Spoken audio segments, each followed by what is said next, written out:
Hi friends, welcome to EntriApp. நம்ம இன்னைக்கு கிளாஸ்ல பார்க்கறது என்னன்னா நமக்கு இன்னும் குரூப் 2 மற்றும் குரூப் 2 எக்ஸாமினேஷன் கால்ஃபர் பண்ணுறதுக்கு இன்னும் கம்மி நாள் தான் இருக்குது. ஸோ இப்போலேருந்தே நீங்கள் அதுக்காக படிக்க ஆரம்பித்தாதான் வந்து சீக்கிரமாகவே வந்து நீங்கள் அந்த குரூப் 2 மற்றும் குரூப் 2 எக்ஸாமினேஷனில் வந்து கிளியர் பண்ணுறதுக்கு ரொம்ப ஹெல்ப்ஃபுல்லாக இருக்கும். ஸோ இன்றைக்கி நமக்கு வீடியோவில் பார்க்க போகிறது என்ன அப்படின்னு சொல்லி பார்த்தோம்னா, வர இருக்கிற அந்த குரூப் 2 மற்றும் குரூப் 2ஏக்கு வந்து எந்தெந்த சப்ஜெக்டில் வந்து எந்தெந்த சாப்டர்லாம் வந்து ரொம்ப ரொம்ப இம்பார்ட்டன்ட் சாப்டர் அப்படின்னு சொல்லி பார்க்கறதுக்காக நம்ம ஆக்சுவலாக வந்து படிக்கிறது வந்து பார்த்தோம்னா சமச்சீர் புக்கில் வந்து 6th ஸ்டாண்டர்ட்லேருந்து 12th ஸ்டாண்டர்ட் வரை இருக்கக்கூடிய அனைத்து இதுவுமே நம்ம படிக்கணும். இதில் நமக்கு ஒரு சில சாப்டர்ஸ் வந்து நம்மளுடைய சிலபஸில் இருக்காது. ஸோ அதெல்லாம் நம்ம படிக்கணுன்ற ஒரு அவசியம் இல்லை. ஸோ எதெல்லாம் படிக்கணும், எந்தெந்த சாப்டர்லேருந்து இந்த கொஸ்டின்ஸ் வந்து எந்த மாதிரி கேட்பாங்க அப்படின்னு சொல்லி தான் நம்ம இன்னைக்கு கிளாஸில் ஃபுல்லாக பார்க்க இருக்கிறோம். ஃபர்ஸ்ட் சப்ஜெக்ட் என்ன அப்படின்னு சொல்லி பார்த்தீங்கன்னா எக்கனாமிக்ஸ். எக்கனாமிக்ஸை பொறுத்த வரையும் எந்தெந்த இதுலலாம் வந்து இப்போ கொஸ்டின்ஸ் கேட்பாங்க அப்படின்னு சொல்லி ஃபர்ஸ்ட் அனலைசிஸ் பார்த்தோம்னா, எக்கனாமிக்ஸை பொறுத்த வரையும் 5 years பிளான் வந்து ரொம்ப ரொம்ப இம்பார்ட்டன்ஸ்ங்க. 5 years பிளான் இல்லாமல் வந்து கொஸ்டின்ஸ் கேட்பாங்களான்றது வந்து மிகப்பெரிய டவுட்டாக தான் இருக்கும். ஸோ 5 years பிளான் வந்து இருக்கிறது வந்து கிட்டத்தட்ட 12 திட்டங்கள் வரை இருக்குது. 12 ஐந்தாண்டு திட்டங்கள் இருக்குது. அது எல்லாமே வந்து நம்ம தெரிஞ்சு வச்சுக்கிறது ரொம்ப ரொம்ப இம்பார்ட்டன்ட். 5 years பிளான் நம்ம எங்கேருந்து ஃபாலோ பண்ணுறோம், ரஷ்யாவில் இருந்து அவங்களோட இதை ஃபாலோ பண்ணுறோம். அதில் இருந்து ஒவ்வொரு 5 years பிளான் வந்து எதனுடைய அடிப்படையில் வந்து அதை கட்டமைச்சிருக்காங்க, அதோட நோக்கம் என்ன அப்படின்னு சொல்லி அது தெரிஞ்சுக்கிறது. அப்புறம் நடுவில் 5 years பிளான் படிக்கிறப்ப உங்களுக்கு தெரியும், சுழல் திட்டம் சொல்லி திட்டம் வந்திருக்கும். அந்த இம்பார்ட்டன்ஸ் பிளான்ஸ், அப்புறம் ஓராண்டு திட்டங்கள் சொல்லி வந்திருக்கும். அதோட இம்பார்ட்டன்ட் ஃபேக்டர்ஸ் எல்லாமே தெரிஞ்சு வச்சுக்கிறது ரொம்ப ரொம்ப இம்பார்ட்டன்ட். நெக்ஸ்ட் பார்த்தோம்னா நேஷ்னல் இன்கம், ஜிடிபி, அப்புறம் பெர் கேபிட்டல் இன்கம், அப்புறம் ஜிஎன்பி, கிராஸ் நேஷ்னல் ப்ராடக்ட், இது போல ஒவ்வொரு இதுவுமே வந்து எக்கனாமிக்ஸில் நம்ம படிக்கிறப்ப வந்து இதோட ஃபார்முலாஸ் எல்லாம் படிப்போம். நாட்டு வருமானம், இது போன்ற இதெல்லாம் படிக்கிறப்ப இதோடைய கால்குலேஷன் ஃபார்முலாஸ் வந்து இப்போ வந்து எக்ஸாமினேஷனில் அதிகமாக கேட்குறாங்க. ஸோ ஒவ்வொரு இதையும் வந்து கண்டுபிடிக்கிறதுக்கு அதோடைய ஃபார்முலாஸ் என்ன அப்படின்னு சொல்லி நம்ம தெரிஞ்சு வச்சுக்கிறது ரொம்ப ரொம்ப இம்பார்ட்டன்ட். நெக்ஸ்ட் வந்து பார்த்தோம்னா நலவாழ்வு திட்டங்கள். நலவாழ்வு திட்டங்கள்ன்றது வந்து ரொம்ப ரொம்ப இம்பார்ட்டன்ட்ங்க. இப்போ அதிகமான எக்ஸாமினேஷனில் வந்து இந்த நலவாழ்வு திட்டங்களை பற்றி கேட்குறாங்க.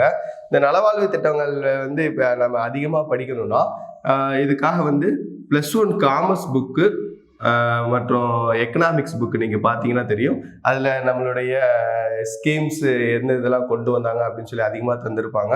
இதில் நம்ம எக்ஸாமினேஷனுக்கு வந்து அதிகமாக எதுலேருந்து கேட்பாங்கன்னா, ஸ்கீம்ஸ் படிக்கிறப்ப ஸ்டார்டிங்ல இருந்து இருக்கும். ரீசெண்டாக தான் இந்த நலவாழ்வு திட்டங்கள் பொறுத்தவரையும் ரீசெண்ட் இதாக தான் இருந்து எடுப்பாங்க. அதனால திட்டங்கள் நீங்கள் படிக்கிறப்ப ஆஃப்டர் 2014க்கு அப்புறம் வரக்கூடிய ஸ்கீம்ஸை வந்து நீங்கள் படிச்சுக்கிட்டா போதும்.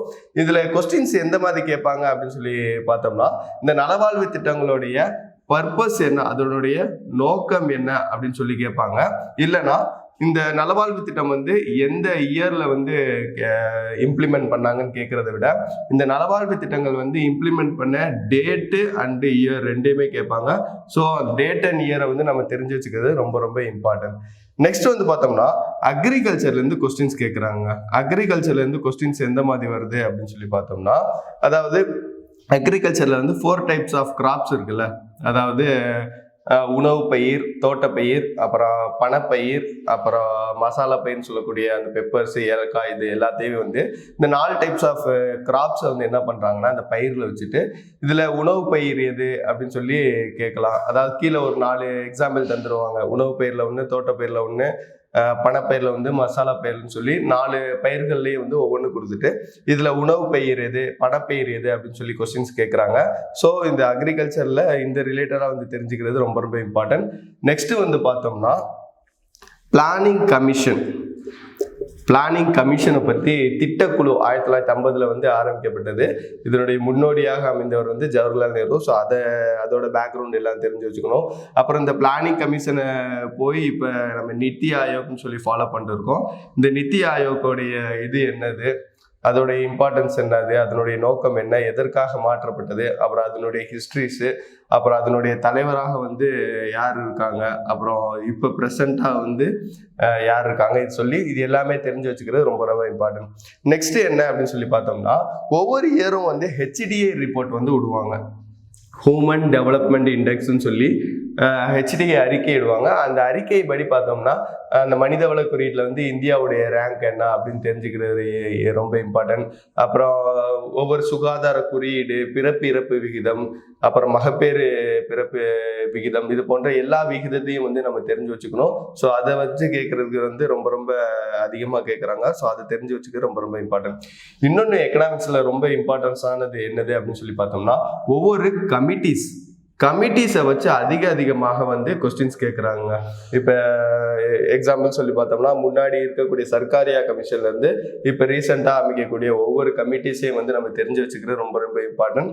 இன்னொன்று வந்து இண்டஸ்ட்ரியல் பாலிசிஸ் 1948 போட்ட இண்டஸ்ட்ரியல் பாலிசியாக இருக்கட்டும், இல்லை 1991 வந்து அந்த எல்பிஜி இதாக இருக்கட்டும், இது மாதிரி எல்லா பாலிசிஸையும் வந்து எக்கனாமிக்ஸில் கொண்டு வந்த பாலிசிஸை வந்து நம்ம அதிகமாக தெரிஞ்சுக்கணும். இதுக்கு வந்து நீங்கள் எந்தெந்த புக்ஸை படிக்கணும் அப்படின்னு சொல்லி பார்த்தீங்கன்னா நான் ஏற்கனவே சொன்ன மாதிரி 6th to 12th வரை இருக்கக்கூடியது எல்லாமே முக்கியம். ஆனால் ஒவ்வொரு டாபிக்ஸும் நீங்கள் வந்து சிலபஸோட எது கரெக்டாக இருக்குதோ, இப்போ சிலபஸில் பார்த்தீங்கன்னா நமக்கு வந்து நேச்சர் ஆஃப் இந்தியன் எக்கனாமி, அப்புறம் 5 years பிளான் மாடல், அப்புறம் and assessment planning commission and NITI ஆயோக்னு சொல்லி ஸ்டார்டிங் சிலபஸில் எக்கனாமிக்ஸில் இருக்குது. இதுக்கு எந்தெந்த புக்ஸ்லாம் நீங்கள் படித்தா போதும்னா 6th standard term 2ல் இருக்கக்கூடிய எக்கனாமிக்ஸ் அண்ட் இன்ட்ரோடக்ஷன் அதை படித்தா போதும். அப்புறம் ஸ்டாண்டர்ட் 7th வந்து என்னென்னா ப்ரொடக்ஷன் சொல்லி term 1ல் இருக்கும், அதை படித்தா போதும். அப்புறம் ஸ்டாண்டர்ட் 9ல் வந்து பார்த்தோம்னா மணி அண்ட் கிரெடிட்ஸ்ன்னு சொல்லி term 2ல் இருக்கும். இந்த மாதிரி ஒவ்வொரு சப்ஜெக்டும் வந்து நீங்கள் எடுத்து பார்க்குறப்பே தெரியும் எது இதெல்லாம் வந்து சிலபஸோட அட்டாச் ஆகிருக்குது அப்படின்னு சொல்லி தெரிஞ்சு நீங்கள் படிச்சிங்கன்னா ரொம்ப ஈஸியாக வந்து நீங்கள் வந்து எக்ஸாமினேஷனுக்கு வந்து அதை மட்டும் நீங்கள் ஃபோக்கஸ் பண்ணி படிக்கிறப்ப வந்து அதிகமாக மதிப்பெண் நீங்கள் எடுக்கிறதுக்கு அதிகமாக உங்களுக்கு யூஸ்ஃபுல்லாக இருக்கும். நெக்ஸ்ட் வந்து பார்த்தோம்னா ஹிஸ்ட்ரின்றது வந்து ரொம்ப ரொம்ப இம்பார்ட்டண்டான சப்ஜெக்ட்டுங்க. ஏன்னா ஹிஸ்ட்ரியில் மட்டும்தான் என்ன பண்ணுவாங்கன்னா மற்ற சப்ஜெக்டை நீங்கள் கம்பேர் பண்ணுறப்ப பார்த்தோம்னா எக்கனாமிக்ஸ்னு இப்போ எக்ஸாம்பிள் எடுத்துக்கிட்டிங்கன்னா எக்கனாமிக்ஸ்லாம் ஹோல் இதில் வந்து இப்போ எந்த மாதிரிலாம் கேட்டாங்க அப்படின்னு சொல்லி பார்த்தோம். ஹிஸ்ட்ரியில் மட்டும்தான் வந்து சப்ஜெக்ட் டிவைட் பண்ணி கேட்குறாங்க. ஏன்ஷியன்ட் இந்தியாவில், மிடிவல் இந்தியாவில், அப்புறம் இப்போ இந்தியன் நேஷனல் மூவ்மெண்ட்டு, அப்புறம் ஆர்ட் அண்ட் கல்ச்சர்னு சொல்லி பல்வேறு பகுதிகளாக பிரித்து வந்து அதுலேருந்து கொஸ்டின்ஸ் வந்து அதிகமாக கேட்குறாங்க. ஹிஸ்ட்ரியில் எந்தெந்த சப்ஜெக்டில் நீங்கள் வந்து அதிகமாக தெரிஞ்சு வச்சுக்கணும் அப்படின்னு சொல்லி பார்த்தீங்கன்னா ஃபஸ்ட்டு நீங்கள் ஹிஸ்ட்ரியை படிக்க ஆரம்பிக்கிறப்ப மட்டும் இந்தியன் நேஷனல் மூவ்மெண்ட், அதாவது மாடர்ன் இந்தியான்னு சொல்லுவாங்க, modern India, Indian national movement, இதில் இருந்து நீங்கள் படிக்க ஆரம்பித்தாதான் வந்து ஹிஸ்ட்ரி உங்களுக்கு வந்து ரொம்ப ஈஸியாக வந்து புரியும். நீங்கள் ஸ்டார்டிங்கே வந்து ஏன்ஷியன்ட் இந்தியா இதில் எடுத்து படிக்க ஆரம்பிச்சிங்கன்னா உங்களுக்கு அதில் இருக்கக்கூடிய சான்ஸ்கிரிட் வேர்டு வந்து அதிகமாக இருக்கும் ஏன்ஷியன்ட் இந்தியாவில். ஸோ அது படிக்கிறப்ப உங்களுடைய அந்த வேர்டு இதெல்லாம் நீங்கள் படிக்கிறப்ப ரொம்ப கன்ஃபியூஸ் ஆகும். ஸோ ஹிஸ்ட்ரியே நீங்கள் வெறுக்கிற மாதிரி ஆயிரும். ஸோ அந்த மாதிரிலாம் நீங்கள் எடுத்துக்கக்கூடாது. பேக்கில் இருந்து நீங்கள் படிக்க ஆரம்பிச்சிங்கன்னா அது எவ்வளோ சுதந்திரக்காக பாடுபட்டாங்க அப்படின்னு சொல்லிலாம் நம்ம சின்ன வயசுலேருந்தே கேட்ட இதாகவே இருக்கும். ஸோ நீங்கள் படிக்கிறதுக்கு வந்து ரொம்ப யூஸ்ஃபுல்லாக இருக்கும். இந்த இந்தியன் நேஷனல் மூவ்மெண்ட்டில் எது இம்பார்ட்டன்ட் அப்படின்னு சொல்லி பார்த்தீங்கன்னா 1857 ரிவால்ட், 1857 நடந்த புரட்சியை பற்றி அதிகமாக கேட்பாங்க. ஸோ அதை வந்து அதிகமாக படித்து வச்சுக்கிறது ரொம்ப ரொம்ப இம்பார்ட்டன்ட். அடுத்தது வந்து லீடர்ஸில் வச்சு ஒரு கொஸ்டின்ஸ் வந்துடும். லீடர்ஸ்ன்னு சொல்லி பார்த்தீங்கன்னா மகாத்மா காந்தியாக இருக்கட்டும், இல்லை திலக்காக இருக்கட்டும், அப்புறம் வந்து இந்தியன் நேஷனல் காங்கிரஸ்லேருந்து ஒவ்வொரு தலைவர்கள், நேதாஜி சுபாஷ் சந்திர போஸ், இது போன்ற பிஆர் அம்பேத்கர், இது போன்ற வெவ்வேறு தலைவர்கள்ல இருந்து அவங்களுடைய பாயிண்ட் ஆஃப் வியூ என்ன, அவங்க எப்படி கொண்டு போனாங்க அப்படின்னு சொல்லி அவங்கள வச்சு ஒரு கொஸ்டின்ஸ் வந்து அதிகமாகவே வந்துடும். அடுத்து வந்து பார்த்தோம்னா இந்தியன் நேஷனல் காங்கிரஸை பற்றி நீங்கள் முழுக்க ஒன்று கூட விடாமல் தெரிஞ்சு வச்சுக்கணும். எப்படின்னு பார்த்தோம்னா 1885 ஆலம் ஹியூம் வந்து எப்படி ஆரம்பிச்சாரோ அதுல இருந்து 1947 வரையும் வந்து அதோடைய இது எப்படி இருந்தது அப்படின்னு சொல்லி வந்து தெரிஞ்சுக்கிறது ரொம்ப ரொம்ப இம்பார்ட்டன்ட். இன்னொன்று இந்தியன் நேஷனல் காங்கிரஸில் வந்து கொஸ்டின்ஸ் எப்படி கேட்பாங்கன்னா அதோடைய டேட் அண்ட் இயர்ஸ் வந்து ரொம்ப ரொம்ப கேட்பாங்க. இப்போ ஒத்துழையாமை இயக்கம்னு சொல்லி காந்தி நடத்தினார்னா அது 1920 நடந்துச்சு அப்படின்னு சொல்லி நமக்கு தெரியணும். அதே போல் இந்தியன் நேஷனல் காங்கிரஸ் எப்போ ஆரம்பிச்சது அப்படின்னு சொல்லி தெரியணும். இது போல் ஒவ்வொரு இதையுமே வந்து தெரியணும். வட்டமேசை மாநாடுகள், இது எல்லாமே வந்து அதோடைய டேட் அண்ட் இயர்ஸோட நமக்கு ஃபிங்கர் டிப்ஸில் இருந்தால் தான் வந்து நம்ம இதுக்கு வந்து ஆன்சர் பண்ண முடியும். நெக்ஸ்ட் வந்து பார்த்தோம்னா ஆர்ட் அண்ட் கல்ச்சர்.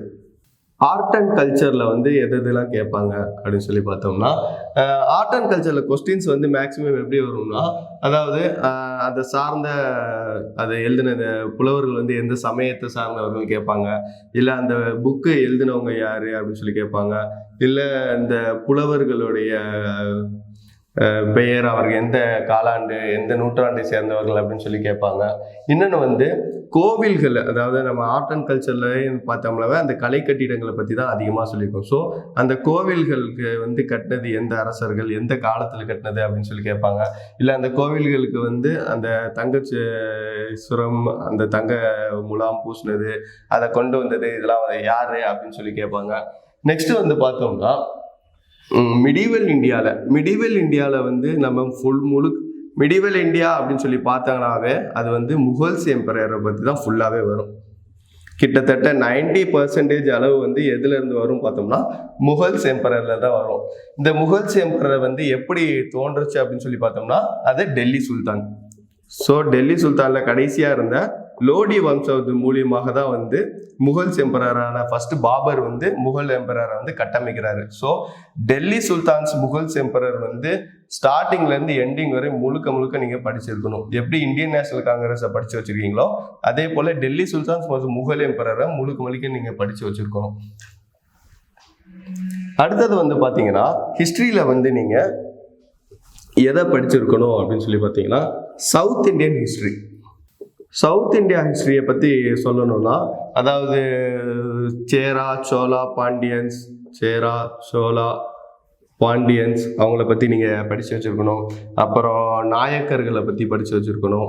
நாயக்கர்கள் வந்து 3 பேரை பற்றியும் நீங்கள் படித்து வச்சுருக்கணும்.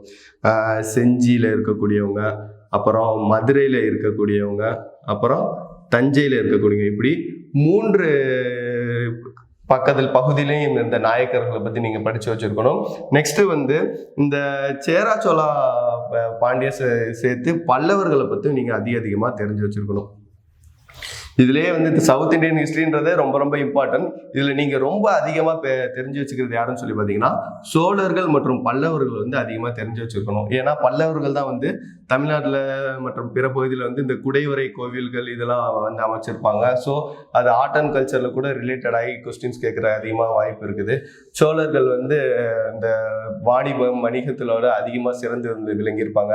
ஸோ இது எல்லாத்தையுமே நீங்கள் தெரிஞ்சு வச்சுக்கிறது ரொம்ப இம்பார்ட்டண்டாக இருக்கும். இதுலேருந்து கொஸ்டின்ஸ் எப்படி கேட்பாங்கன்னா, இப்போ கால வரிசைப்படி அரசர்களுடைய பேரை கொடுத்துட்டு இவர்களுடைய கால வரிசைப்படுத்து அப்படின்னு சொல்லி கேட்கலாம். இல்லை அவர்களை வந்து குடைவரை கோவிலில் எப்படி ரிலேட்டடாக இருந்தாங்க அப்படின்னு சொல்லி கொஸ்டின்ஸ் கேட்கலாம். இந்த மாதிரி ரிலேட்டடாக தான் வந்து சவுத் இந்தியன் ஹிஸ்ட்ரியில் வந்து அதிகமாக கொஸ்டின்ஸ் கேட்டுட்டு இருக்காங்க. நெக்ஸ்ட் சப்ஜெக்ட் நம்ம பார்க்க போகிறது என்ன அப்படின்னு சொல்லி பார்த்தீங்கன்னா பாலிட்டி. இந்தியன் பாலிட்டியை வந்து சொல்லணும்னா இந்தியன் பாலிட்டியில் வந்து எல்லா சாப்டர்ஸுமே வந்து ரொம்ப இம்பார்ட்டன்ட் தாங்க. இந்தியன் பாலிட்டியில் பொறுத்தவரையும் எதுலேருந்து கேட்பாங்கன்னே தெரியாது. ஆனாலும் நீங்கள் வந்து எதுலலாம் ரொம்ப ஸ்ட்ராங்காக இருக்கணும் அப்படின்னு சொல்லி பார்த்தீங்கன்னா நமக்கு இந்தியன் பாலிட்டியில் வந்து salient features of Indian constitution அப்படின்னு சொல்லி இருக்கும். சேலியன்ட் ஃபீச்சர்ஸ் ஆஃப் இந்தியன் கான்ஸ்டியூஷனில் வந்து அதாவது அரசியலமைப்பின் அடிப்படை கூறுகள் அப்படின்னு சொல்லி சொல்லுவாங்க. இந்த அடிப்படை கூறுகள் கிட்டத்தட்ட ஒரு 10லேருந்து 16 பாயிண்ட் வரை இருக்கும். ஃபண்டமெண்டல் ரைட்ஸு, ஃபண்டமெண்டல் டியூட்டிஸு, அப்புறம் சிட்டிசன்ஷிப்பு, அப்புறம் லா வந்து எப்படி உருவாகுச்சு, அப்புறம் லிங்குஸ்டிக் பேஸில் வந்து எப்படி வந்து மொழி வாரியாக மாநிலங்கள் பிரிக்கப்பட்டது அப்படின்னு சொல்லி, அப்புறம் சிங்கிள் சிட்டிசன்ஷிப்பு, அப்புறம் கான்ஸ்டியூஷன் எப்படி ஃபார்ம் ஆச்சு அப்படின்னு சொல்லி கிட்டத்தட்ட ஒரு 16 இது வரையும் இருக்குது. அப்புறம் அமெண்ட்மெண்ட் எப்படி கொண்டு வந்தது, அப்புறம் ஒவ்வொரு ப்ரொசீஜரையும் வந்து ஒவ்வொரு நாட்டில் இருக்கக்கூடிய கான்ஸ்டியூஷனை பார்த்து நம்ம எதெல்லாம் எடுத்துக்கிட்டோம் அப்படின்னு சொல்லி இது எல்லாத்தையும் வந்து நம்ம தெரிஞ்சு வச்சுக்கணும். இன்னொன்று வந்து இம்பார்ட்டன்ஸ் அப்படின்னு சொல்லி பார்த்தீங்கன்னா பார்லிமெண்ட்டு, ஸ்டேட் அசம்பிளி, அப்புறம் எலெக்ஷன் கமிஷன்ஸு, அப்புறம் வந்து மற்ற ஃபினான்ஸ் கமிஷன்ஸு, அப்புறம் பட்ஜெட் போடுறப்ப வந்து அதை எப்படி யூஸ் பண்ணுறாங்க, இது போன்ற எல்லாமே வந்து பாலிட்டியில் ரொம்ப ரொம்ப இம்பார்ட்டன்ட். ஏன்னா பாலிட்டியில் வந்து எந்த சப்ஜெக்ட்ல இருந்து கொஸ்டின் கேட்பாங்க அப்படின்னு சொல்லி தெரியாது. ஸோ பாலிட்டியில் நீங்கள் வந்து எல்லா சப்ஜெக்டையும் நீங்கள் அதிகமாக படித்து வச்சுருக்கணும். இம்பார்ட்டன்ட் சொல்லி பார்த்தோம்னாலும் எல்லாமே இம்பார்ட்டன்ட் தான். இந்த பாலிட்டியில் வந்து கொஸ்டின்ஸ் எப்படி இருக்கும் அப்படின்னு சொல்லி பார்த்தீங்கன்னா, சட்ட திருத்தம் அமெண்ட்மெண்ட்டோடைய அந்த எத்தனாவது அமெண்ட்மெண்ட் அப்படின்னு சொல்லி கேட்பாங்க. அட்டவணைகளில் வந்து முன்னாடி நமக்கு 8 அட்டவணைகள் தான் இருந்துச்சு. அதுக்கப்புறம் வந்து 9, 10, 11, 12 வந்து நமக்கு அட்டவணைகள் இருந்துச்சு. ஸோ இந்த 9வது அட்டவணை எத்தனாவது சட்ட திருத்தத்தில் இருந்துச்சு, 10வது அட்டவணை எத்தனாவது சட்ட திருத்தத்தில் இருந்துச்சு அப்படின்னு சொல்லி அதுலேருந்து கொஸ்டின்ஸ் கேட்கறதுக்கு அதிகமான வாய்ப்பு இருக்குது. அப்புறம் நம்ம நாட்டில் இருக்கக்கூடிய டுவல் ஹெட்டு பார்லிமெண்ட்டு, பிஎம் மற்றும் பிரசிடென்ட், உங்களுடைய கான்செப்ட்ல இருந்து அதிகமாக கொஸ்டின் கேட்பாங்க. அப்புறம் ஜுடிஷியரியிலிருந்து அதிகமான கொஸ்டின்ஸ் வரும், சுப்ரீம் கோர்ட்ல இருந்து. ஸோ இது எல்லாமே வந்து இம்பார்ட்டன்டாக இருக்கிறதுனால பாலிட்டி சப்ஜெக்ட்ல எல்லா சப்ஜெக்டையும் நீங்க கவர் பண்ணி படிக்கணும். நெக்ஸ்ட் சப்ஜெக்ட் என்ன அப்படின்னு சொல்லி பார்த்தீங்கன்னா ஜியாகிரபி.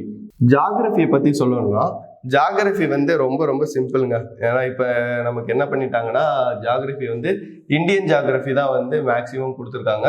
ஸோ நீங்கள் வந்து இந்தியன் ஜியாகிரபியை பற்றி அதிக அளவில் தெரிஞ்சுக்கிட்டாவே போதும். இந்தியன் ஜியாகிரபியில் வந்து எதெல்லாம் கேட்பாங்க, ரொம்ப இம்பார்ட்டண்டான இது எப்படின்னு சொல்லி கேட்டோம்னா பயோஸ்பியரை பற்றி அதிகமாக கேட்பாங்க. உயிர்கோளம் அப்படின்னு சொல்லக்கூடிய இந்த பயோஸ்பியரை பற்றி அதிகமாக வந்து கேட்பாங்க. நெக்ஸ்ட் வந்து பார்த்தோம்னா கொஸ்டின்ஸ் எப்படி கேட்குறாங்கன்னா ஹில் ஸ்டேஷன்ஸ், இந்தியாவில் இருக்கக்கூடிய ஹில் ஸ்டேஷன்ஸை பற்றி கொஸ்டின்ஸ் கேட்குறாங்க. அடுத்தது வந்து பார்த்தோம்னா ட்ரைப்ஸ் பீப்புளை பற்றி அதிகமாக கேட்குறாங்க. நம்மளுடைய இப்போ இந்த குரூப் டூ அப்டேட்டட் வெர்ஷனில் மாடல் கொஸ்டின் பேப்பர் விட்டுருந்தாங்க. அதில் கூட பார்த்தோம்னா ட்ரைப்ஸ் பீப்புளை வச்சு நமக்கு வந்து கொஸ்டின்ஸ் கேட்டிருந்தாங்க. ஸோ ட்ரைப் பீப்புளை வச்சு நம்ம எந்த மாதிரி கொஸ்டின்ஸ் இருக்குன்னா இந்தியாவிலே வந்து எந்த ட்ரைப்ஸ் பீப்புள் வந்து ரொம்ப அதிகமாக வாழ்கிறாங்க, ரொம்ப அதிகமான மெஜாரிட்டி ட்ரைப்ஸ் பீப்புள் யார் அப்படின்னு சொல்லி கேட்பாங்க. இல்லைனா ஒவ்வொரு ட்ரைப்ஸ் பீப்புள் பேரை கொடுத்துருவாங்க, பேரை அவங்களோட இடத்தை கொடுத்துட்டு அதை கால வரிசைப்படுத்தி கேட்பாங்க. இல்லை பொறுத்துக்க மேட்ச்சில் கொடுத்துட்டு கீழே ஆன்சர்ஸ் கொடுத்துருப்பாங்க, இந்த மாதிரி கேட்பாங்க. ஹில் ஸ்டேஷனை பற்றி சொல்லணும்னா அதனுடைய பிளேஸு வச்சு கேட்பாங்க. அடுத்தது வந்து பார்த்தோம்னா ரிவர்ஸை வச்சு கேட்குறாங்க. ரிவர்ஸ் வச்சு அதில் எந்த ஸ்கீம் ரிலேட்டட் ஆகுது அப்படின்னு சொல்லி தெரிஞ்சு வச்சுக்கணும்.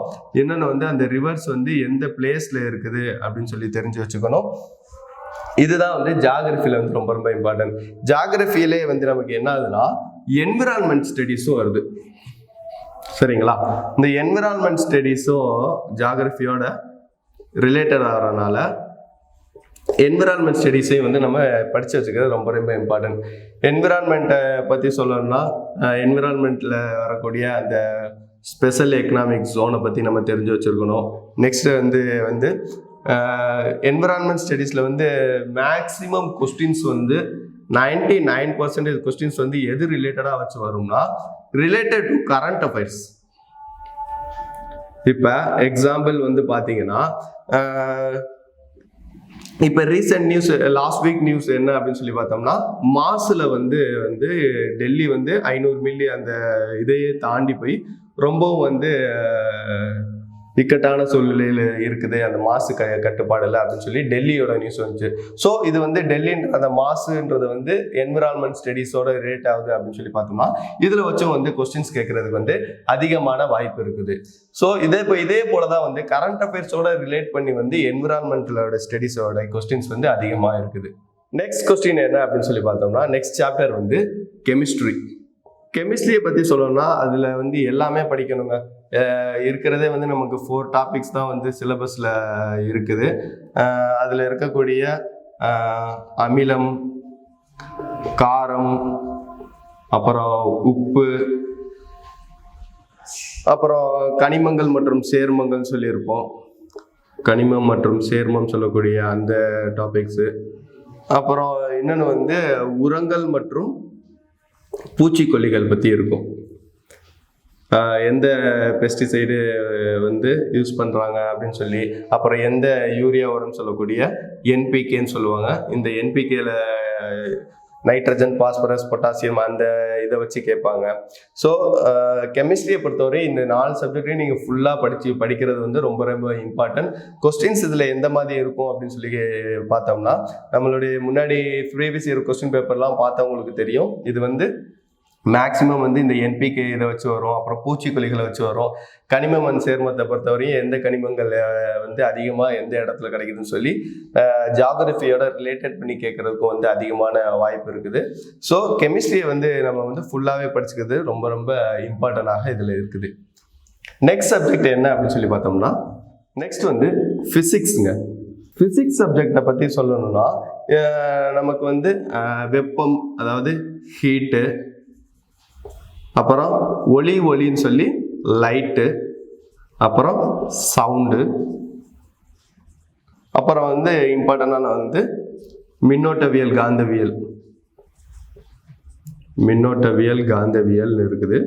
மின்னோட்டவியல் காந்தவியல் சிலபஸ்ல இருக்குது. ஸோ இதுல இருந்து கொஸ்டின்ஸ் கேட்பாங்க.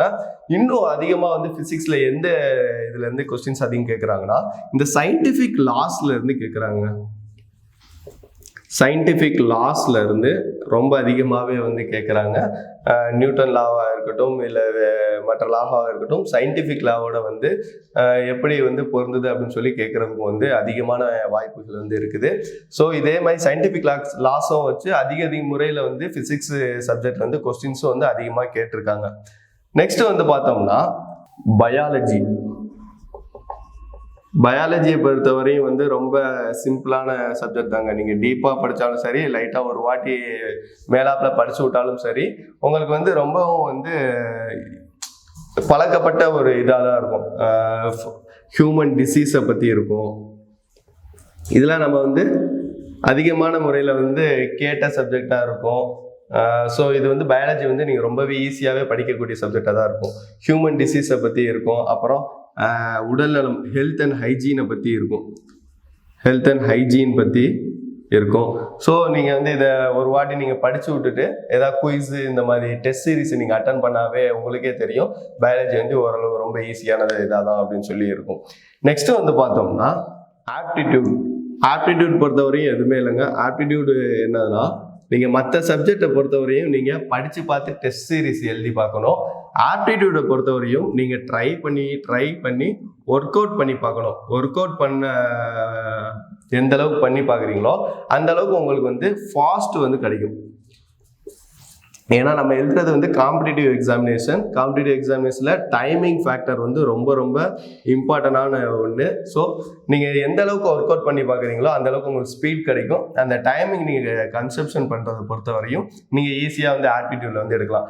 ஆப்டிடியூடில் மார்க் எடுக்கிறதுக்கு வந்து நீங்கள் சிலபஸில் இருக்கக்கூடிய அந்த டாபிக்ஸை வந்து நீங்கள் பார்த்தாவே போதும். சிலபஸ்லேயே நமக்கு வந்து ரொம்ப சிம்பிளான டாபிக்ஸாக தான் இருக்குது. எல்சிஎம் இது போன்ற லாப நட்டம் இது போன்ற ரொம்ப ரொம்ப சிம்பிளான இதாக தான் இருக்குது. ஸோ நீங்கள் அதில் இருக்கக்கூடிய சிலபஸில் இருக்கக்கூடிய டாபிக்ஸை நீங்கள் ட்ரை பண்ணி பார்த்து ஒர்க் அவுட் பண்ணி பார்த்தாலே போதும். நெக்ஸ்ட் பார்த்தோம்னா கரண்ட் அஃபேர்ஸை பொறுத்தவரையும் ரொம்ப ரொம்ப இம்பார்ட்டன்ட்ங்க. கரண்ட் அஃபேர்ஸில் வந்து லாஸ்ட்டு 8 months, அதாவது எக்ஸாமினேஷன் இப்போ February 15 நடக்குதுன்னு நினச்சிக்கோங்களேன். February 15 நடக்குதுன்னா இதுலேருந்து கடைசி ஒரு 8 மாதம் வரையும் நீங்கள் ஃபிங்கர் ட்ரிப்பில் வச்சுக்கணும். இப்போ February 15 எக்ஸாமினேஷனாக நமக்கு எப்போ கொஸ்டின்ஸ் ரெடி பண்ணுவாங்க? கொஸ்டின்ஸ் எப்பயுமே வந்து தமிழ்நாடுக்கு அவுட்டர் சைடில் தான் வந்து ப்ரிப்பேர் பண்ணுவாங்க. ஸோ அங்கேருந்து வரதுக்கு வைக்கிறதுக்குன்னு சொல்லி எப்படியும் வந்து ஒரு 20 நாள் பேக் போயிடும். ஸோ 20 நாள் பேக் போச்சுன்னா February நமக்கு தேவையில்ல. அப்போ January 31 வரையும் நீங்கள் படித்து வச்சுக்கிறது ரொம்ப ரொம்ப ரொம்ப இம்பார்ட்டன்ட். கரண்ட் அஃபேர்ஸில் வந்து அதிகமான கொஸ்டின்ஸ் வந்து கேட்குறாங்க. இன்னொன்று நம்ம டிஎன்பிஎஸ்சி எக்ஸாமினேஷன் பார்த்தோம்னா யூபிஎஸ்சி லெவலில் வந்து அதனுடைய கொஸ்டின்ஸ் பேப்பர் வந்து கொஞ்சம் அப்கிரேட் ஆகிட்டே இருக்குது.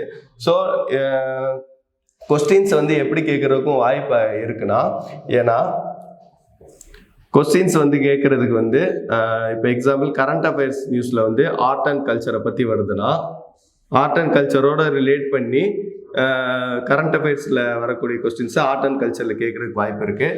அதே போல் இப்போ ஏதாச்சும் ஒரு ஸ்கீம்ஸ் வந்து என்விரான்மெண்ட் ஸ்கீம்ஸ் வந்து கரண்ட் அஃபேர்ஸில் வருதுன்னா அது என்விரான்மெண்ட் ஸ்டடீஸில் வச்சு கேட்குறதுக்கு வாய்ப்பு இருக்குது. ஸோ இதே போல் வந்து டிஎன்பிஎஸ்சிலே வந்து யூபிஎஸ்சியில் கேட்குற மாதிரி அப்கிரேட் லெவலில் கொஸ்டின்ஸ் வந்து போன Group 4 எக்ஸாமினேஷனில் கூட இருந்துச்சு. ஸோ இந்த Group 2 Group Aலையும் வந்து அந்த யூபிஎஸ்சி லெவலில் கேட்குறதுக்கு வந்து அதிகமான வாய்ப்பு இருக்குது. ஸோ நீங்கள் வந்து படிக்கிறத வந்து ரொம்ப தெளிவாக படிக்கணும். படிக்கிறப்பே வந்து நீங்கள் அதிகமாக டெஸ்ட் சீரிஸ் எழுதி பார்க்கணும். ஸோ இதே போல் நீங்கள் வந்து டெய்லியும் வந்து நீங்கள் படிச்சுக்கிட்டே இருந்தீங்கன்னா எந்த லெவலில் படிக்கிறோமோ அந்த அளவுக்கு வந்து நம்மளுடைய சக்ஸஸ் இருக்கும். எல்லாமே வந்து நல்ல முறையில் சக்ஸஸ் ஆகிறதுக்கு EntriAppஇன் சார்பாக வாழ்த்துக்கள். இதே போல் நீங்கள் தொடர்ந்து ஒவ்வொரு வீடியோவும் பார்க்குறதுக்கு நம்மளுடைய சேனல் EntriTV தமிழை வந்து சப்ஸ்கிரைப் பண்ணுங்கள். அதே போல் தொடர்ந்து நீங்கள் கிராஷ் கோர்ஸ் இதன் மூலமாக இணைந்து தேர்வில் வெற்றி அடையணும்னா EntriAppை வந்து நீங்கள் டவுன்லோட் பண்ணி அதில் இருக்கக்கூடிய கிராஷ் கோர்ஸை நீங்கள் பாருங்கள். தேங்க்யூ.